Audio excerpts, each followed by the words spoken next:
Bon, donc s'agissant des tests unitaires fonctionnels là, sur les exercices qu'il y avait à faire, le premier exercice, c'était celui-là, donc test unitaire fonctionnel.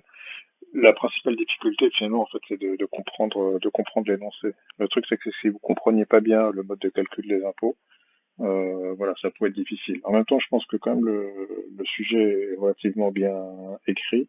Et typiquement, un informaticien, hein, quand il reçoit quelque chose de clair, son but justement, c'est de décortiquer de manière à formaliser les choses et en faire quelque chose de plutôt informatique. Donc en fait, une des grandes compétences d'un informaticien, c'est de savoir lire un texte, de savoir comprendre ce que disent les gens, etc. C'est du reste pour ça qu'aussi vous faites la communication et puis des tas d'autres disciplines que l'informatique. Parce qu'un informaticien est beau très très très loin de ne faire que l'informatique. Bon, en tout cas, là pour ceux qui auraient eu du mal à comprendre le problème.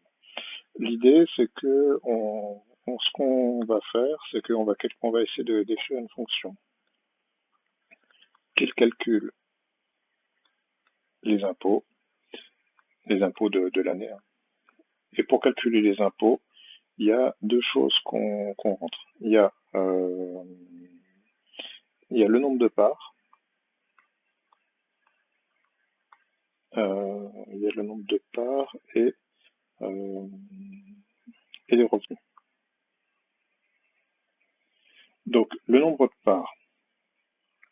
de parts, c'est ça qu'il faut réussir à comprendre. En gros, l'idée, c'est que chaque adulte, pour un, donc une famille typique avec deux adultes, vous avez un et un pour chacun des adultes. Et ensuite, chaque enfant, par les enfants, on appelle les personnes à charge, hein, mais ça peut même être quelqu'un qui soit majeur ou quoi, mais simplement il est à charge. Et donc chaque enfant, typiquement, il vaut 0,5. Donc une famille, par exemple, il y aurait un père et une mère, ou enfin deux parents, en tout cas, et deux enfants, il y a en tout trois parts. Donc ça, c'est le premier élément pour le calcul des impôts, c'est comprendre ce que veulent dire les parts. Ensuite, maintenant, on rentre aussi les revenus. Alors les revenus, c'est les revenus, la somme de tous les revenus du foyer. Donc si par exemple vous avez un membre de la famille, par exemple, qui gagne 30 000 euros par an,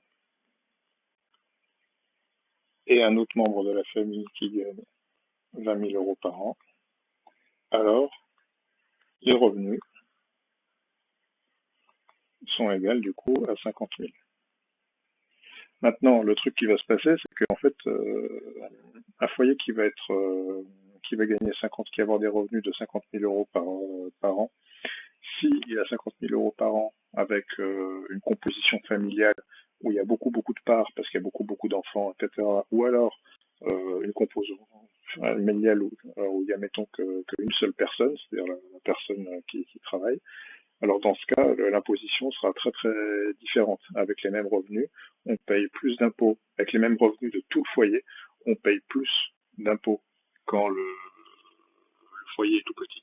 Et on paye moins d'impôts quand le foyer est grand. Donc ça fait intervenir ce qu'on appelle le quotient familial. Quotient familial, hein, c'est aussi ce qui sert à déterminer les tarifs de cantine, à déterminer tout un tas de trucs, les bourses, enfin, ce genre de choses-là.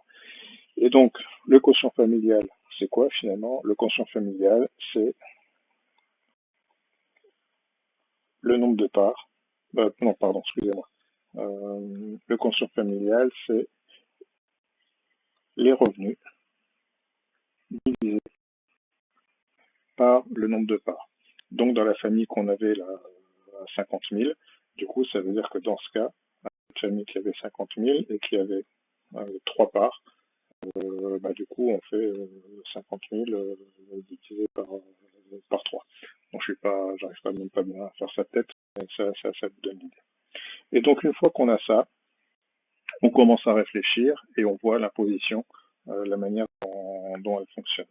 Donc, ensuite, une fois qu'on a ça, c'est-à-dire une fois qu'on a ce quotient familial, c'est à partir de là qu'on va commencer à calculer l'imposition avec des tranches. et pour calculer l'imposition à partir des tranches, on part de ce quotient familial. L'idée,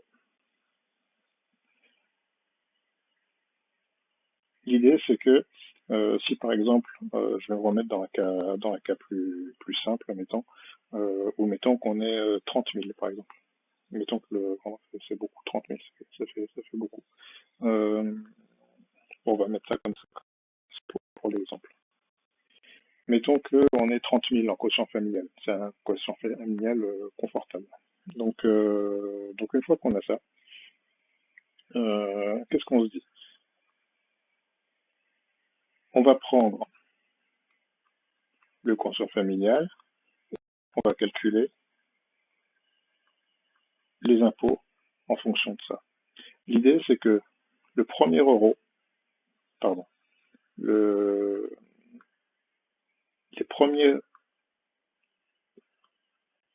personnes qui ont des revenus un petit peu plus faibles, donc typiquement entre 0 et 10 000 euros, les revenus entre 0 et 10 000 euros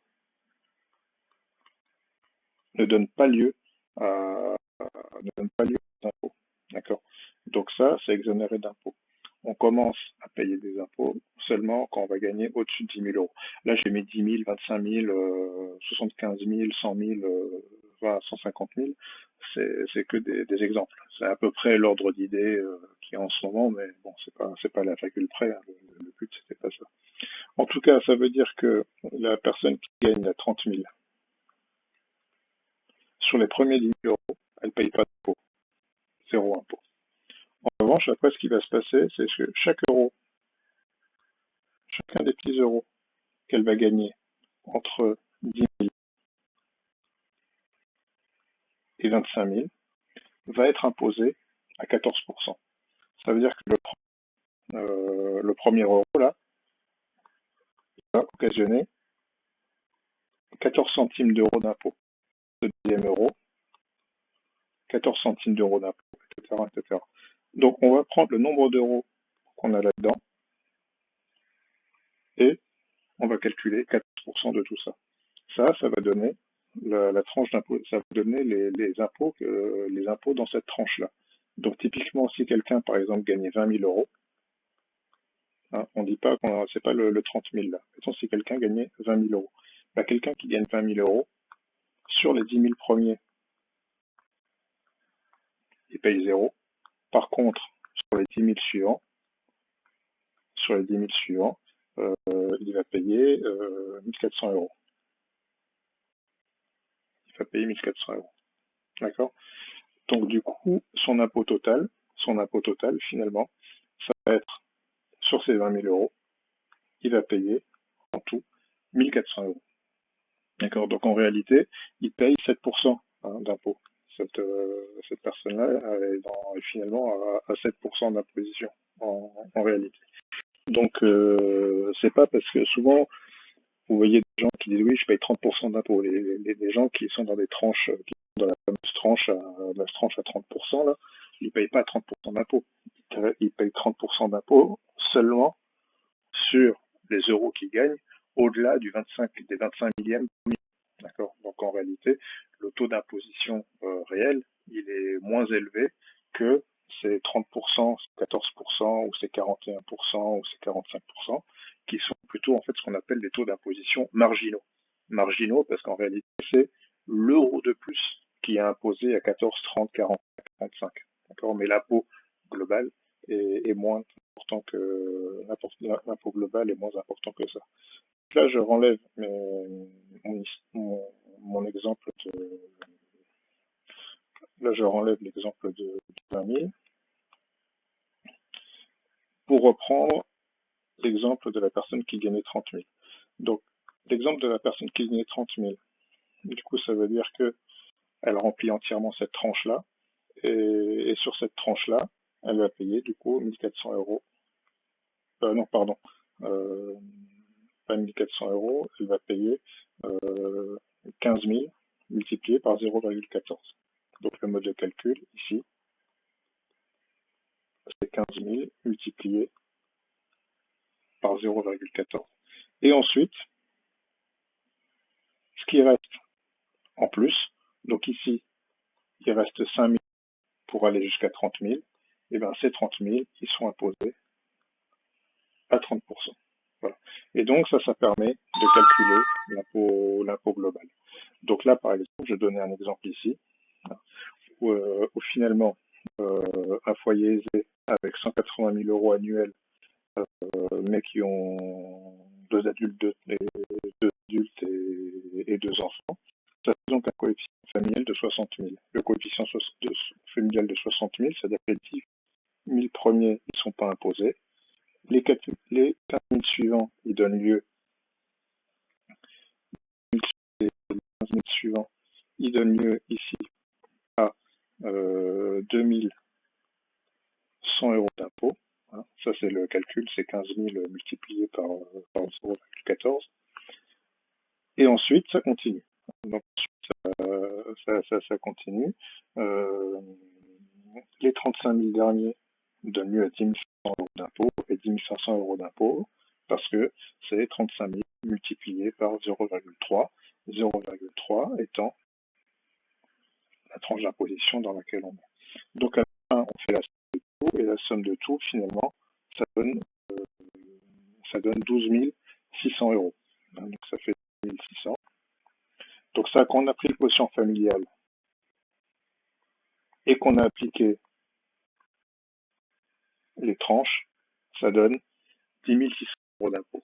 Maintenant, je rappelle que ce quotient familial, on avait divisé par le nombre de... par le... on avait divisé par le nombre de parts qui ont fait la composition du foyer. Donc une fois qu'on a ce nombre 12 500 parts, et bien finalement on remultiplie par 3 la composition totale. Et donc finalement, quand on remultiplie par 3, ça fait 37 000 euros. D'accord. Donc 37 800 euros.